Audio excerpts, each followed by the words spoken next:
बाद में किसी को चाहिए हो तो बोलेगा। देखें, ये सवाल पाकिस्तान अफेयर्स के अंदर भी आ सकता है और करंट अफेयर्स के अंदर भी आ सकता है। इवन इसके ऊपर ऐसे के ऊपर आप लोगों का एक टॉपिक यानी एक स्टेटमेंट भी ऐसे की आ सकती है। तो सबसे पहले मैंने आप लोगों को पिछले लेक्चर में एक चीज बताई थी कि हमारा सबसे पहला लेक्चर आता है इकोनॉमी ऑफ पाकिस्तान, ऐसी बात है। आप लोगों ने अगर देखा हो तो मैंने आप लोगों को बताया था उसके अंदर कि हमारा पहला टॉपिक है इकोनॉमी ऑफ पाकिस्तान। अब इकोनॉमी ऑफ पाकिस्तान डायरेक्ट सवाल पेपर में नहीं आता। ये भी मैं क्वेश्चन की बात कर रही हूँ, ठीक है। डायरेक्ट सवाल नहीं आता क्योंकि पहले सवाल आते होते थे ये बता दें इकोनॉमिक क्राइसिस क्या है, क्या क्या चैलेंजेस है, उसकी रिकमेंडेशन दे दें। इस तरह के सवाल आते थे। अब आपको सवाल डायरेक्टली नहीं आएगा। हमें जो सवाल पेपर में डाल के देगा वो है पाकिस्तान की इकोनॉमी के अंदर आईएमएफ और पाकिस्तान का, ठीक है। कि आईएमएफ का क्या रोल है पाकिस्तान इकोनॉमी को अगर वो सेट कर रहे हैं तब भी बता दें, ठीक है। अगर वो एक डेट ट्रैप बन रहा है हमारे लिए, एक कर्जे के या एक कह लें कि जो है जड़ बन रही है, वो भी बता दें, ठीक है। तो हमारे पास जो टॉपिक आके आ गया बना हुआ वो कौन सा आ गया, आईएमएफ एंड पाकिस्तान, जो इकोनॉमी ऑफ पाकिस्तान में आपका करंट अफेयर्स के अंदर सवाल आ सकता है। पाकिस्तान अफेयर्स के अंदर, करंट अफेयर्स और पाकिस्तान अफेयर्स के अंदर हमने जो क्वेश्चन अटेम्प्ट करना है वो 20 नंबर का करना है, ठीक है। इसके अंदर आप लोगों का कोई मैप नहीं बनता।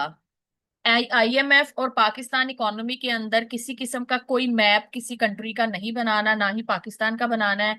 आप अगर बनाएंगे तो आपने डायग्राम्स बनानी है। अब आप कहेंगे मैम डायग्राम्स क्या होती हैं, वो फ्लो चार्ट्स नहीं बनाते, हम ट्री चार्ट बना लिए, फ्लो चार्ट बना लिए।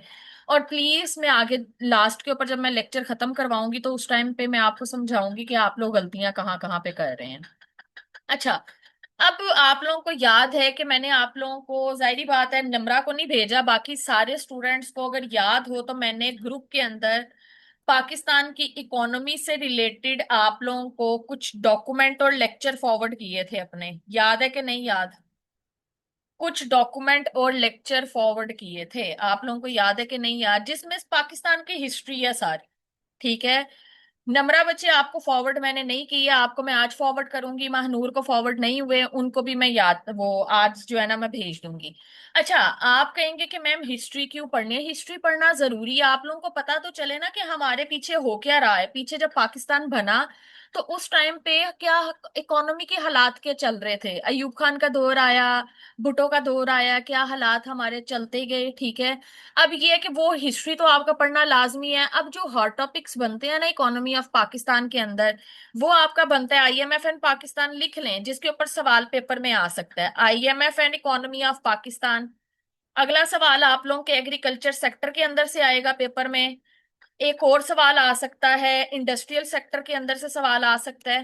तीसरा सवाल आप लोगों को प्राइवेटाइजेशन के ऊपर आ सकता है, ठीक है। ये चार सवाल हैं जो आप लोगों को आ सकते हैं किसमें, पाकिस्तान की इकोनॉमी से रिलेट करके।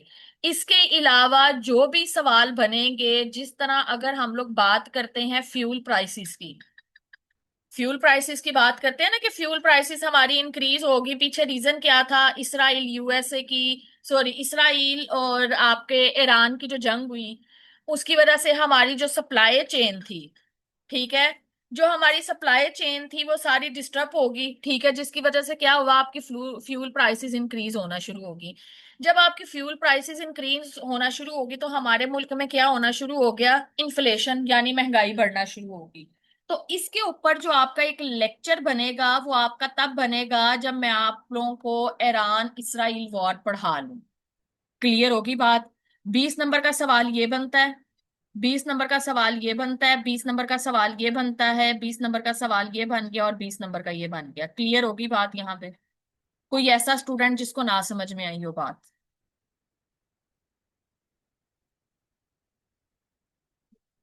थीम हमारी पाकिस्तान की इकोनॉमी की है, लेकिन उसके अंदर हमारे पास पोर्शन डिफरेंट आते हैं, ठीक है। कि हमारी इकोनॉमी से रिलेटेड ऐसे ऐसे सवाल भी वो पेपर में पूछ सकता है। अच्छा, ये पास चीज है ना, आप लोगों ने अपने पास नोट करते जाना है, ठीक है। ये मैं बताती तो हूँ चीजें, लेकिन नोट करना ना आपका काम है, आपने इसको नोट करते जाना है, ठीक है। ताकि हाँ, ताकि ना बाद में आप लोगों को मसला ना हो कि हम लोगों ने कौन सा टॉपिक कर लिया है, कौन सा छोड़ना है, या कितने हमारे टॉपिक्स हो गया है। मेरी कोशिश ये है कि मैं मैक्सिमम टॉपिक्स आप लोगों को जल्द से जल्द कवर करवा दूं, ताकि उस पे ये है कि ताकि एटलीस्ट जो बच्चे मेरे पास ऐसे के अंदर इनरोल हैं और जिनके एग्जाम हो रहे हैं एक तो एग्जाम वाले वो स्टूडेंट्स हैं जिनके केपी के पीएमएस के एग्जाम्स हैं, ठीक है। दूसरे एग्जाम वाले वो स्टूडेंट्स हैं जिनके सिंध पीएमएस आ गया है, ठीक है। और तीसरे बच्चे वो हैं जिन्होंने ऐसे की तैयारी कर रहे हैं। तो मैं चाह रही हूँ कि ज्यादा से ज्यादा टॉपिक्स जल्द से जल्द कवर करवाऊं ताकि आप लोग ऐसे की प्रैक्टिस की तरफ भी आए। अच्छा, अब आईएमएफ और पाकिस्तान इकोनॉमी की बात करते हैं। अगर आईएमएफ एंड पाकिस्तान की इकोनॉमी की बात करें तो हमारे पास दो तरह के सवाल आते हैं।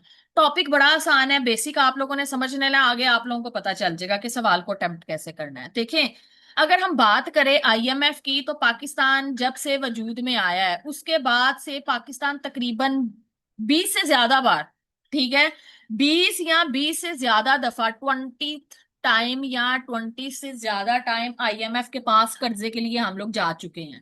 अब पेपर में वो ये सवाल पूछेगा कि हमें ये बता दें कि आपके लिए आईएमएफ के बेल आउट पैकेजेस जो हैं वो एक डेट ट्रैप का काम कर रहे हैं या इकोनॉमिक रिवाइवल है, या आपकी इकोनॉमी एक बार दोबारा रिवाइव, हाँ बिल्कुल 24 टाइम ज्यादा, ठीक है, 20 टाइम से ज्यादा बार हम आईएमएफ के पास चले गए हैं, ठीक है।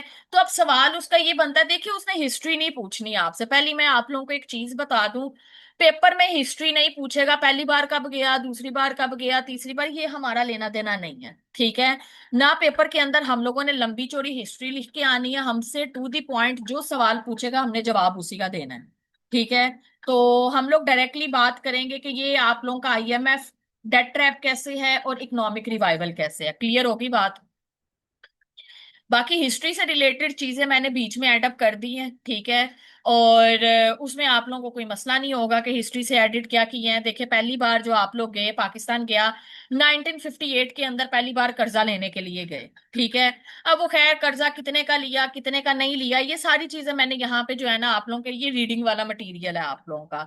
जो मेन आप लोगों का सवाल, ये देखिए मैंने हिस्टोरिकल एनालिसिस वगैरह ये सारी चीजें डाल दी हैं बीच में, ये रीडिंग वाला मटेरियल है।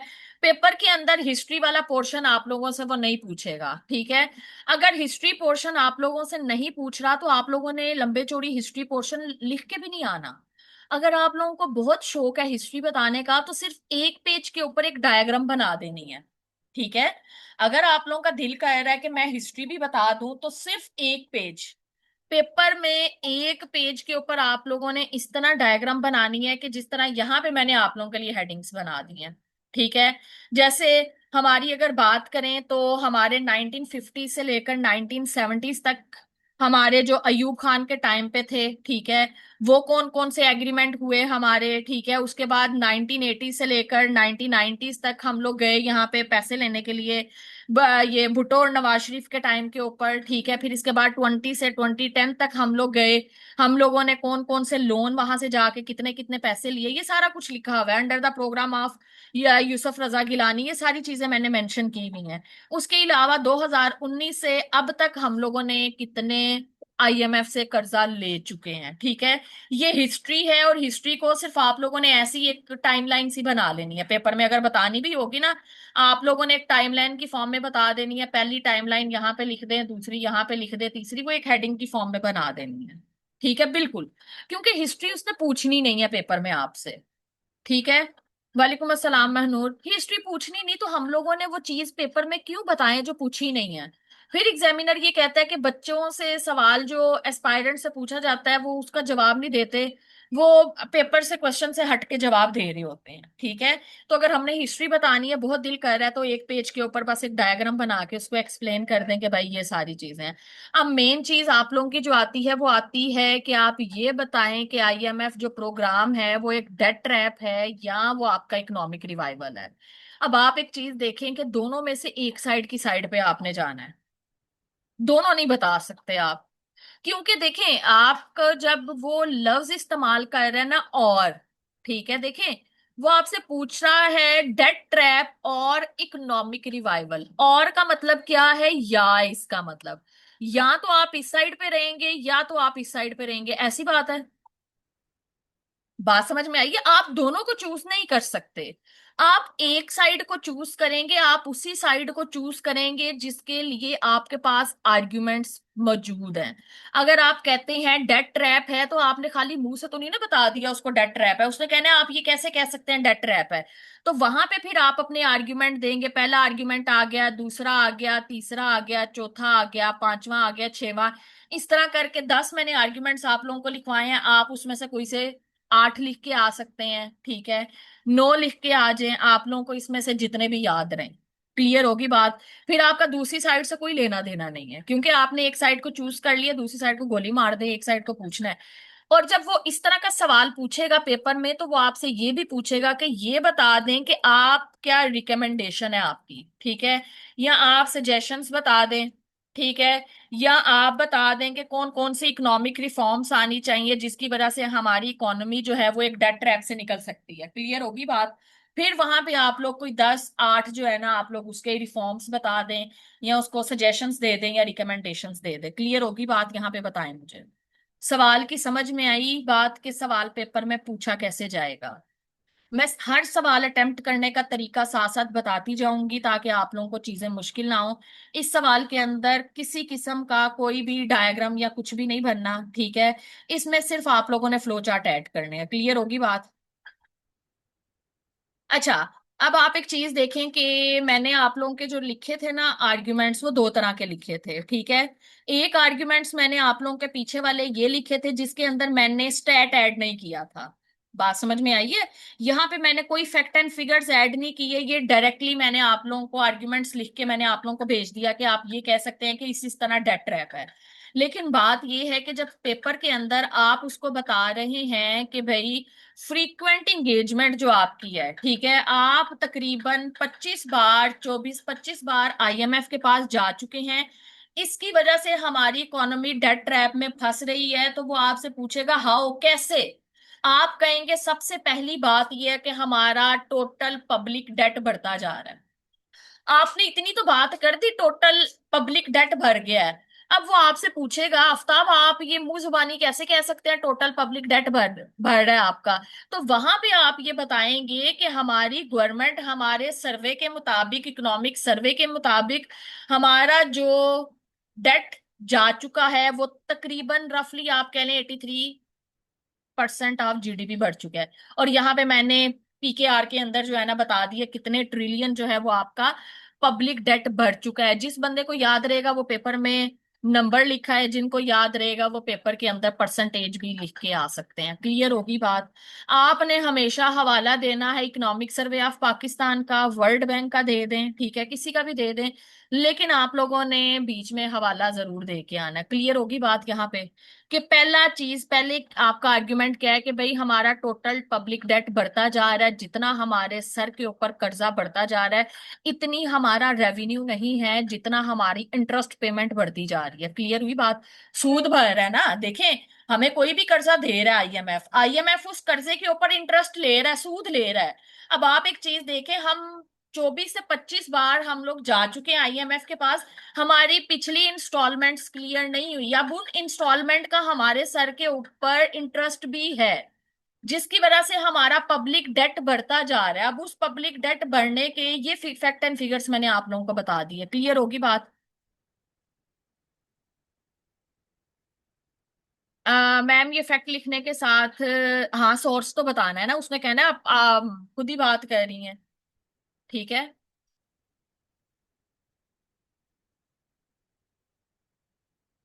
क्लियर होगी बात?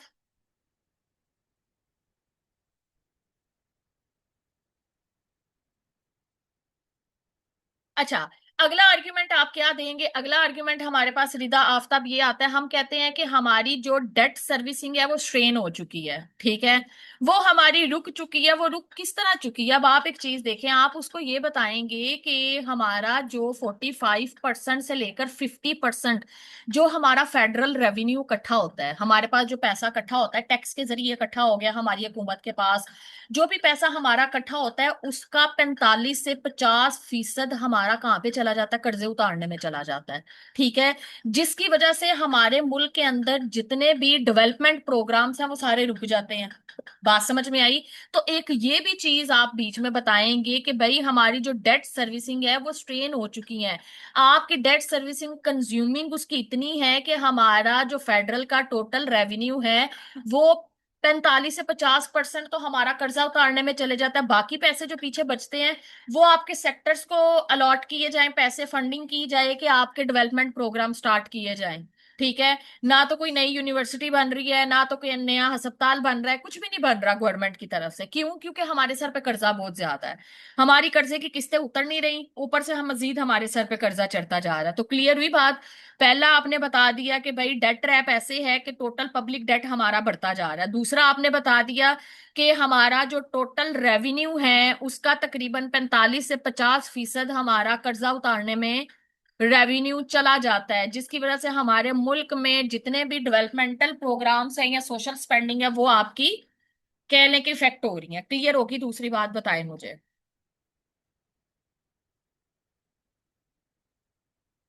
अच्छा, नेक्स्ट आप कहेंगे टैक्स टू जीडीपी रेशो।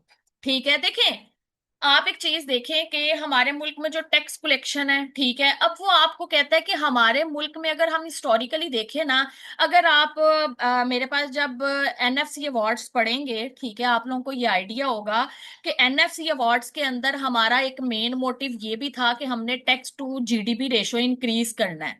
वो किस तरह इंक्रीज करना है कि हर सूबे का जो आपकी गवर्नमेंट है वो टैक्स कलेक्ट करेगी। ठीक है। वो जब टैक्स कलेक्ट करेगी और वो रखेगी इस चीज के ऊपर नजर, उनको एक टारगेट दिया गया था कि आपने साल में इतने फीसद अपना टैक्स इकट्ठा करना है। लेकिन मसला ये हो चुका है, आईएमएफ डेट ट्रैप इस तरह बन चुका है कि हमारी जो टैक्स टू जीडीपी रेशो है वो हमारी ट्रैप हो चुकी है। हम 10 कह लें कि 10.6% से ऊपर हम जा ही नहीं रहे। ठीक है। हमारा टैक्स टू जीडीपी रेशो वहां पे स्टक होके रह गया, हम इससे आगे हमारी इकोनॉमी टैक्स इकट्ठा कर ही नहीं पा रही। जिसकी वजह से हम ये कह सकते हैं कि भाई हम आईएमएफ जो है हमारे लिए एक इकोनॉमिक रिवाइवल का काम नहीं कर रहा, बल्कि हमारी इकोनॉमी को एक डेट ट्रैप में फंसाता जा रहा है। क्लियर होगी बात? हमारा तीसरा आर्ग्यूमेंट हमने क्या दिया उसको कि भाई ये किस तरह हमारा डेट ट्रैप बन गया। अच्छा, ये क्लियर हो गया। चौथा आपका एनर्जी सर्कुलर डेट आ गया। अब आप कहेंगे एनर्जी सर्कुलर डेट क्या है? ठीक है। अच्छा, एनर्जी सर्कुलर डेट क्या आता है आपका? आफताब, महानूर, हैदर, क्या आता है? अब देखें, आपका एनर्जी, 2 मिनट।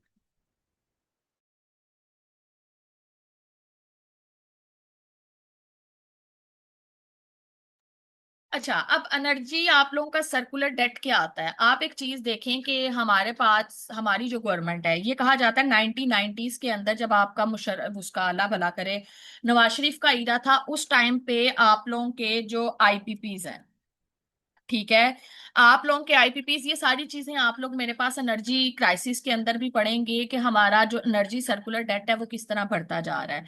अब हालात ये हुए कि हमारी जो गवर्नमेंट है उन्होंने कुछ प्राइवेट कंपनीज के साथ जो है ना कॉन्ट्रैक्ट किए, ठीक है, कि हम आपसे बिजली खरीदेंगे। ठीक है। उनके कॉन्ट्रैक्ट ये थे कि भाई आप बिजली हमारे से खरीदते हैं, आप बिजली लें या ना लें आपको किस्त अदा करनी पड़ेगी हमारी। बात समझ में आई है आपको? ठीक है। कि देखें, जैसे मैं आपको कहूं कि आप मेरे पास पढ़े या ना पढ़े आपने महीने में फीस देनी देनी है। तो यही चीज हमारे साथ बढ़ी है कि भाई उन जो बिजली जो किस्तें हम पे करते हैं ना उसके ऊपर भी इंटरेस्ट पे करना पड़ता है। अब आईपीपीस के हमारे साथ जितने भी मुआहदे हुए, जितने भी पैसे हम उनको पे करते हैं, हर एक किस्त के ऊपर हमारा इंटरेस्ट होता है। ठीक है। अब आप एक चीज देखिए, एक तो हमारा सर्कुलर डेट बढ़ता गया और दूसरी साइड पे जो एनर्जी सेक्टर है उसका भी हमारे पास कर्जा बढ़ता गया। ठीक है। तो अब आप ये बताएं कि वो कहता है कि जो पावर सेक्टर का सर्कुलर डेट है वो हमारा अप्रोक्सीमेटली हो चुका है 5.4 ट्रिलियन तक पहुंच चुका है। बात समझ में आई है? जिसकी वजह से हम लोग ये कह सकते हैं कि ये हमारे लिए, हम मजीद अगर आईएमएफ का कर्जा लेते हैं, हम मजीद उसके बेल आउट पैकेजेस लेते हैं, हमारा तो अभी एनर्जी सेक्टर का कर्जा नहीं उतरा, हमारी आईएमएफ की अभी पिछली किस्तें नहीं उतरी, हम अगली कैसे अदा करेंगे? क्लियर होगी बात? यहां तक बताएं किस किस को समझ में आ गया कि एक डेट ट्रैप है आपका?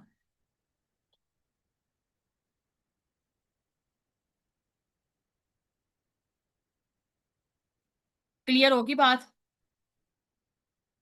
अच्छा, ये सारी चीजें वही हैं जो पीछे मैंने बताई हैं आपको, ठीक है, सारी चीजें वही हैं, ठीक है।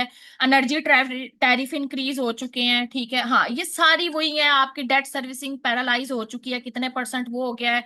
हमारा टैक्सेशन सिस्टम हमारा कह लें कि खत्म होता जा रहा है, हम लोग स्टक हो चुके हैं। एक हमारा जो टैक्स टू जीडीपी रेशो है वो इंक्रीज नहीं हो रहा। तो यहाँ पे ये जितने मैंने पीछे पॉइंट्स पढ़ाए हैं ना, उनको मजीद मैंने जो है ना आगे एक्सप्लेन कर दिया है एक एक हेडिंग के अंदर। क्लियर होगी बात? क्योंकि देखें, हमारे पास जितने भी आर्ग्यूमेंट्स बनते हैं, ज्यादा भी बनेंगे तो 5 आर्ग्यूमेंट्स बन जाते हैं, लेकिन 5 आर्ग्यूमेंट्स हमारी एग्जाम के लिए काफी नहीं है, ठीक है। तो इसीलिए हम उन्हीं आर्ग्यूमेंट्स के अंदर से मजीद आर्ग्यूमेंट्स हेडिंग्स बनाएंगे, ताकि एटलीस्ट हमारी 10 हेडिंग्स तो बन जाए, ठीक है। अब आप एक चीज देखें कि ये एनर्जी टैरिफ वाली भी वही जो पीछे मैं पढ़ा के आई हूँ, वही चीज आगे आ गई है, ठीक है। तो ये जितने भी पॉइंट्स आपके आते हैं, ये किस चीज के आते हैं? हमारे पास जो आपका आईएमएफ है वो एक डेट ट्रैप का काम कर रहा है। क्लियर होगी बात? यहां तक बताएं किसको क्लियर होगी बात? अच्छा, आगे वो कह रहा है कि जो हमारी यूरोपियन है डेवलपमेंट स्पेंडिंग के अंदर, जैसे अब आसान अल्फाज में मजीद बताती हूँ, वो कहता है कि public sector development programme allocations are routinely slashed mid-year to meet strictly primary surplus targets often mandated at 1.6% of GDP। अच्छा, अब वो कहता है कि देखें, हमारे जो डेवलपमेंटल प्रोग्राम्स चल रहे होते हैं, ठीक है, उसके अंदर जब आपका एक मिड ईयर आता है तो उस ईयर के अंदर देखिए, आपका एक पूरा फिस्कल ईयर स्टार्ट होता है हमारा, ठीक है, जिस टाइम पे आपका बजट आता है जून जुलाई में, ठीक है, जून के लास्ट पे जुलाई के स्टार्ट में। अब आप एक चीज देखें कि उस टाइम के अंदर हर सूबे को, ठीक है, कोई ना कोई आप लोगों को प्रोग्राम्स प्रोवाइड किए जाते हैं। किसी सूबे को कहा जाता है आपने ऑरेंज लाइन बना लेनी है, किसी को मेट्रो बस का कह दिया, किसी को कुछ कह दिया। अब वो क्या है, वो पब्लिक सेक्टर डेवलपमेंटल प्रोग्राम्स आपके आते हैं। अब उसके अंदर हालात ये होते हैं कि जब आपका मिड ईयर पहुंचता है ना, तो वो जो आपको टारगेट हुकूमत देती है कि भाई आपने इतने परसेंट टैक्स कलेक्ट करना है, आपका इतने परसेंट डाटा, आपका इतने परसेंट जो पैसा है वो आपके डेवलपमेंट सेक्टर पे लगेगा, वो लग नहीं पाता हमारा। जिसकी वजह से हमारी जो लॉन्ग टर्म ग्रोथ है इन सेक्टर की, ट्रांसपोर्ट की, हेल्थ की, हायर एजुकेशन की, वो हमारी इफेक्ट होती है। फिर हम क्या करते हैं, फिर हम आईएमएफ के पास कर्जा लेने के लिए भागते हैं कि भाई हमें कर्जा दे दे। अब जब वो कर्जा लेकर हम दोबारा से आते हैं, तो उस कर्जे के ऊपर भी हमारे पास फिर से, अल्लाह भला करे, टैक्स लग के, सॉरी, इंटरेस्ट लग के आ जाता है। फिर जब आपका अगले साल बजट आना है, तो ऑब्वियसली आपका जब हर साल बजट आता है हमारा, ठीक है, हर साल बजट हमारा खसारे का बजट होता है, हमारा सरप्लस नहीं होता, हमारा डेफिसिट बजट होता है। क्योंकि हुकूमत का इतना रेवेन्यू नहीं है जितनी हमारी पेमेंट्स है पे करने वाली। हर सूबे को लैदा देना है, सेक्टर्स को लैदा पैसा देना है, ठीक है, आर्मी का लैदा जाएगा, डिफेंस सेक्टर का लैदा चला गया, ठीक है, पेंशन्स, गवर्नमेंट मुलाजिम, सिविल सर्वेंट्स, इन सब का पैसे के बावजूद हमारे पास पैसा कितना बच जाता है। अब हम वो सारी चीजें अपने कर्जे के लिए उतार दें पैसा, या हम अपने मुल्क के अंदर कोई नई यूनिवर्सिटी बना लें, कोई हॉस्पिटल, कैंसर हॉस्पिटल बना लें, कोई नई ट्रांसपोर्ट बना लें, क्या करें हम? तो वो कहते हैं कि इसी वजह से आपका आईएमएफ जो है, आईएमएफ बेल आउट पैकेजेस की वजह से आपके जितने भी डेवलपमेंटल प्रोग्राम्स हैं वो बहुत बुरी तरह इफेक्ट होते हैं। और सबसे ज्यादा इनकी वजह से जो असरात जिन सेक्टर्स पे जाते हैं, वो आपका ट्रांसपोर्ट है, हेल्थ है, और एजुकेशन सेक्टर आ गया। क्लियर होगी बात?